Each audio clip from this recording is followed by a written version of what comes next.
Interesting. That was a economic year in review. Let me see the. Yeah, I'm telling you. Bonsoir, Nathalie. Let's see those. Let's see this one. I'm just taking website in randomly. So 2020 year review the impact of COVID-19. The COVID-19 in 12 charts. Let me see. The new poor. Over the past 12 months, the pandemic has harmed the poor and vulnerable the most. That's true. And it's threatening to push millions more into poverty. Yep, it is true. Wow, that's crazy. Accelerated economic downturn, indeed.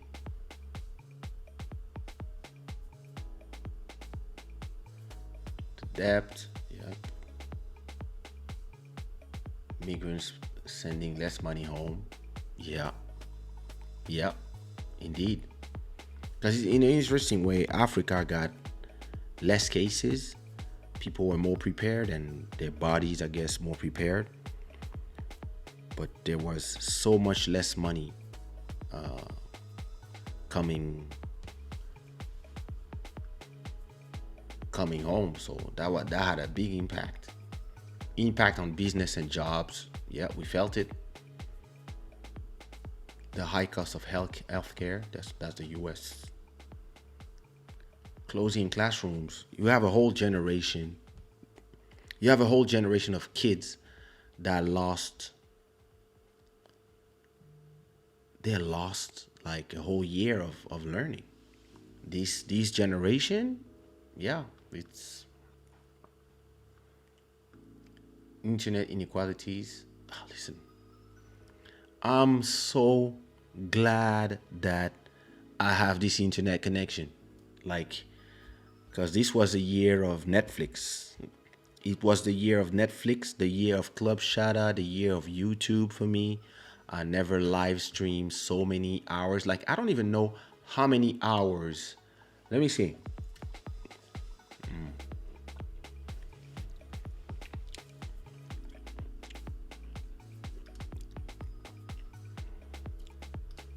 Live. So this is now. So how many hours? Wait. Don't okay. 2 hours. 5 hours. 8 hours. Stevie was 4 hours. So 10 hours. 13. 16. 19. 23. 25. 26. 26, 29, 32. My God, like hours of life. How long was the first ever Club Shada? Let me see. Number 3. So the first ever Club Shada was 38 minutes. Then it was 2 hours. Wow, that's crazy. I did a lot of hours live. That's crazy.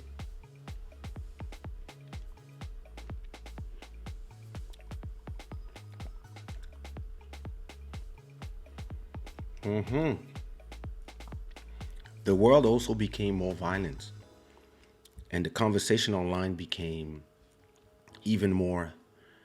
I don't know how we say in English, but in French we say manichéen. Everybody saw everything in black and white. Okay, that was okay.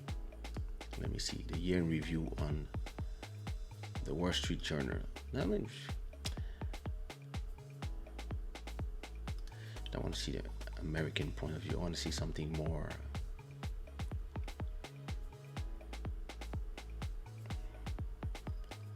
Finger. Why am I only having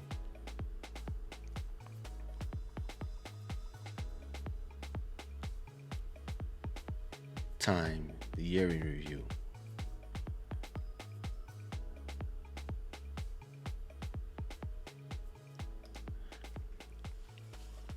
I'm just going in websites that I've never been at.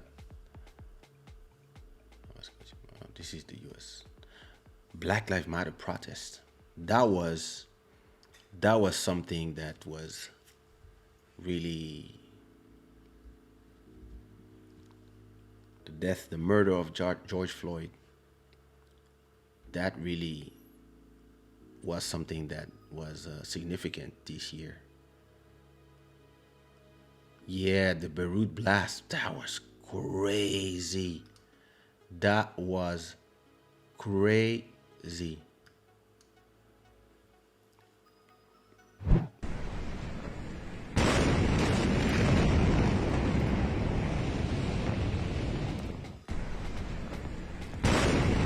this destroyed like the whole city.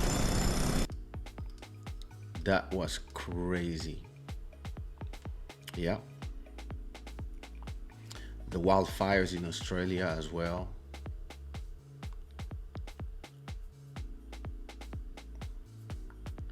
That was in Canada, so I didn't. The US presidential election. Oh, yeah. That was a shit show. Listen, the Americans,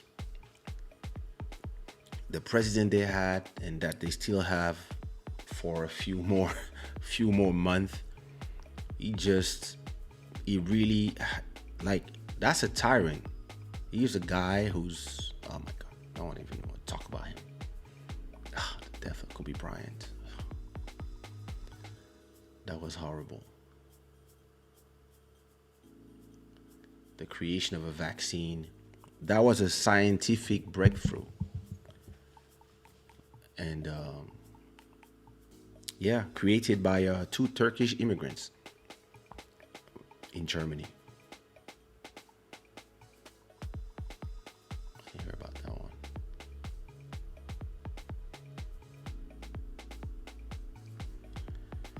Okay. Let me see year in review in France.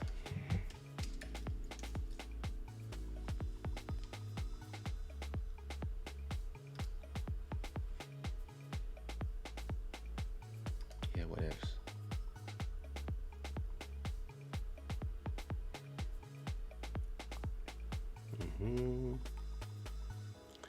Lockdowns led to better air quality. That is true. I remember one day I was walking and I was walking and the water in front of my house was so clear, and the air, you could feel it. Like, yeah, it led to better air quality. It's true. Unstoppable rise of bicycle in France and Europe. Yeah. Polio was officially eradicated on the African continent. Beautiful. Hostage freed.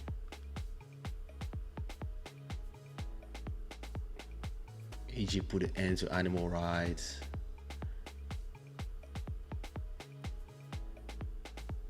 Equal pay for women, that's good. French startup discovered an enzyme that can recycle plastic and, oh, nice. It is true that there was a new form of artistic performance. I completely do agree. Let me see. 2020. How would you say in French? 2020, l'année. 2020, l'année folle. L'année.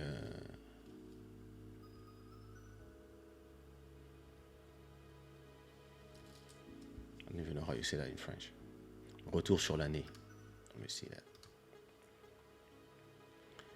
2020 est-elle vraiment la pire année de l'histoire? For movies, it was. Oh, that's the same one that I saw, but in French. All right. 2020 est-elle vraiment la pire année de l'histoire? Well, there's been worse. There's been war. There's been. Well, anyway, let me go back to my people. There's nothing here.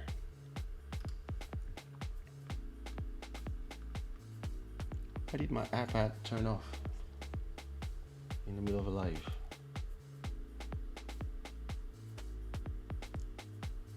All right.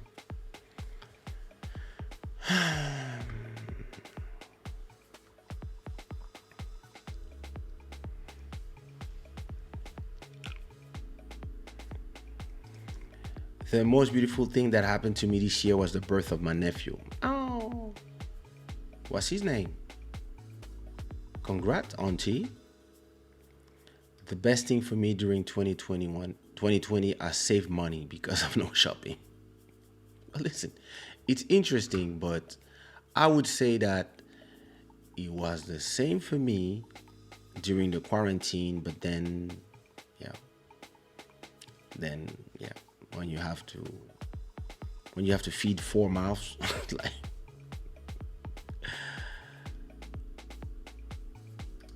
you as well. That's true. Me too. I have to say that the fact that I didn't spend any money for it, it was great.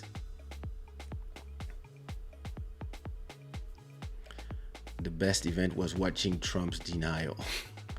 I think it's dangerous, but I have to say that, yeah, it's funny to watch the novella. Sorry. Sometimes we buy things we don't need, but just because we want them. That's true. And sometimes we want to impress people that we don't even like. This is something that I don't do anymore. I'm like, "Yeah, you don't like me? Well, so I don't care. Like, I don't even care about your opinion."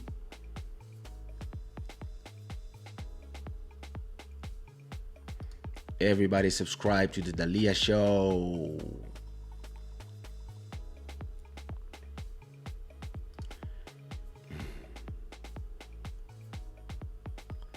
Yeah, man. You know what it feels. You know what it feels. I think you only have girls, so yeah, our babies. The best thing for me was that I closed my first project. That's beautiful. Congratulations.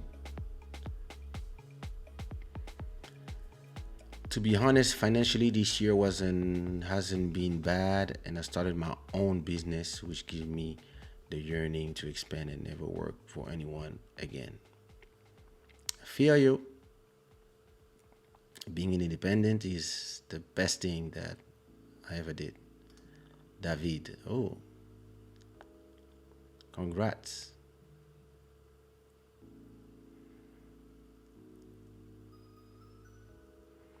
The worst thing for me was my sister and her husband just tested positive, and I'm afraid for the 1-year-old baby because the little girl came after 10 years of marriage. Oh, I hope they get better. I really hope they get better.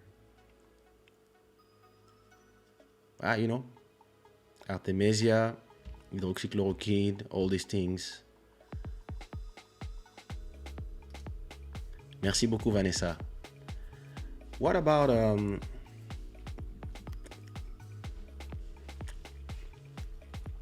did the vaccine started in all your countries?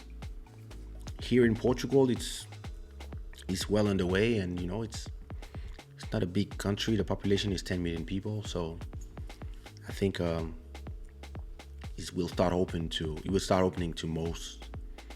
in most neighborhoods. They will open vaccination centers everywhere. So yeah, I guess by the summer things will be different. I guess better, but different. But this year, listen, this year has been crazy, right? The number of things, like the number of artists that we lost, the number of friends who got sick or who lost their parents or a parent, or from early on, like it was a year like so many bad news that you kind of became numb to bad news. Like it was bad news after bad news, bad feelings after bad feelings. And I just hope that 2021 will be for all of us and for all you guys and for the rest of the world, a year with, the struggles will always, there's gonna be struggles. There's gonna be economic crisis. They're gonna be. We are still in uncertain times, but at least there's gonna be less on our backs. I think it's what I hope for the upcoming year. But the fight is not over. We still have to now recover from that year, and at the same time build again, build new. Some people will build old. I guess in terms of work, I can't say that the worst thing for me was not having shows, because I was not really like making many shows, because I just evolved in my life into something different. And so my revenue from shows has been replaced by the revenue from YouTube, by the revenue from the streaming services. And actually, I believe that once you can generate a steady revenue from your streams, it is actually more. It is better to have a revenue that is steady and that you know exactly how much you're going to get every month, more or less, than shows, because shows you can have five, you can have zero. It just depends on who calls you. So when you have a hit, if you don't have a hit, or people, for some reason, a lot of people believe that I'm retired, for example, So these are kind of things that, to me, I was like, yeah, I love doing shows, but I actually prefer having, streaming revenue. It's just like, it just goes up steady. YouTube revenue is more or less the same every month, and you know what you're gonna pay exactly, and like, you don't have problems to pay your rent. You don't have problems. You don't have to like, oh my God, I need a show. All these things, which is the life of a lot of artists. Like when you live from show to show, you just need like one, I don't know, rain in the West Indies, and all your shows were outside, and they all get canceled for a month, and all of a sudden you're struggling. And it's something that I thought about like 13 years ago, and I was like, nah, let me develop the next phase. And I'm so happy, because in a pandemic, you're happy that people are still listening to music from their home, and so this is revenue for you.